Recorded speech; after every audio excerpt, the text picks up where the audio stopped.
Overcomers TV, streaming now. Download our app on your smart TV, Roku, Apple TV, and more. I first learned about True Freedom Ministries when I was a warden working in the Ohio Department of Rehabilitation and Corrections many, many years ago. Yeah, right now I am the Director of Operations for Prospera Reentry, which is a section of True Freedom Ministries, and we are a workforce development, workforce readiness program. We currently take men and women, men out of prison, out of Grafton Correctional Institution, and take them out into society where they're working living wage positions during their incarceration. They can do this up to 3 years prior to their release, and we provide all of the transportation for them. The heartbeat of the ministry is, and end of Prospera, is bringing the word of the gospel to individuals that are incarcerated and those that have been released from institutions. We work with them as well. We have pastors that go into institutions throughout the state of Ohio, as well as we have a homeless mission as well, an addiction and recovery mission also within the ministry. We also do large events such as softball games, basketball games within the institutions, and that brings in more people from the outside to share. Whether it's programming or whether it's just someone to talk to for a period of time to share the challenges that they may be facing at that point in time, and to get feedback from someone that is totally neutral. The programs that volunteers and True Freedom have always brought into prisons have been very positive and been very well accepted. Mike mentioned earlier this morning that during the pandemic and any event that we do, we take care of everyone that's in the institution. During the pandemic, I was still working for the Department of Corrections at the time, and they were able to bring in various different items and share various different items to recognize staff.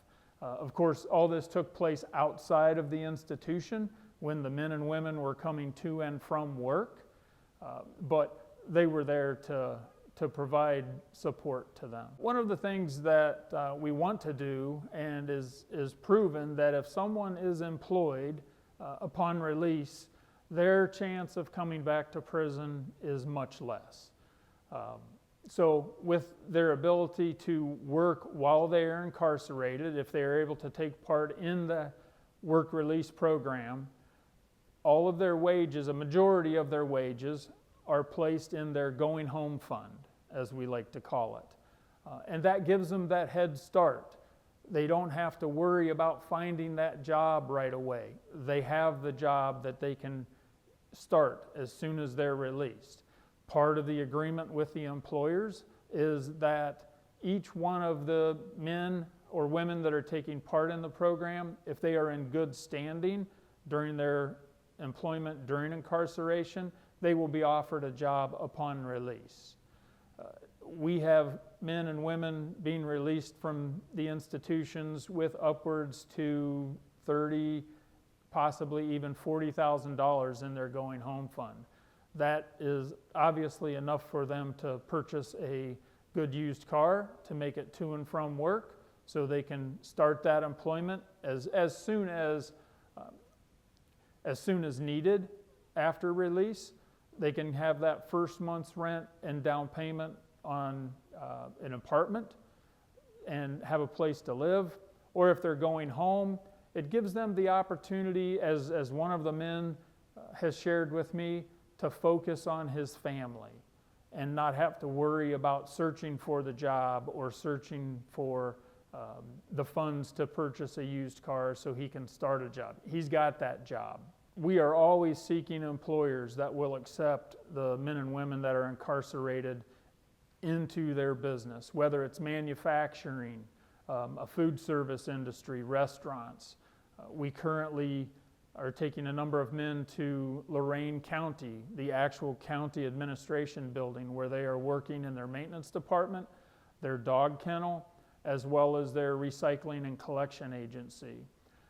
And that's one of the things that I'm tasked with doing, is finding those employers that are willing to take part in our program. We take no state or federal funding. Everything is private support, private foundations, private donations. We provide the transportation, so we have several vehicles that we put a lot of miles on. They need tires, they need oil changes, they need brakes. And as well as all of our drivers, we compensate our drivers. They are not volunteers to us, so we have to pay our drivers as well. We do have some revenue coming in from the companies that are taking part, because we do charge them, but that's not even at a break-even point for us. For the safety of the men and women that are driving the men and women to and from work, and to the men and women that are going out to work, prayers are always very helpful to them, because it's a different environment for them than what's in the institution. They're going through challenges of adapting to something new, and once they're adapted, we need those prayers so they don't get too comfortable in that situation, so they continue to do the right things, and then when they're released, they continue to do the right things as well.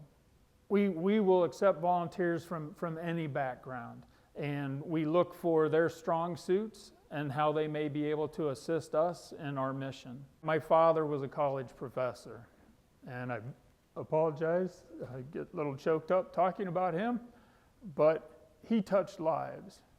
He touched lives.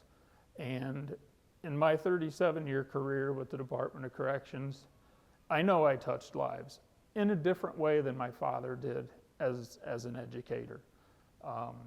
And that's what motivates me and gets me up in the morning, is because I know I'm still impacting people, fewer than when I was working within the Department of Corrections, but I'm still impacting people, and that's been my life mission. If I could impact half the people that my father did, I would consider my life a success. Thank you for coming and doing this for us and with us. To spread this word and to spread what our organization is all about is very important.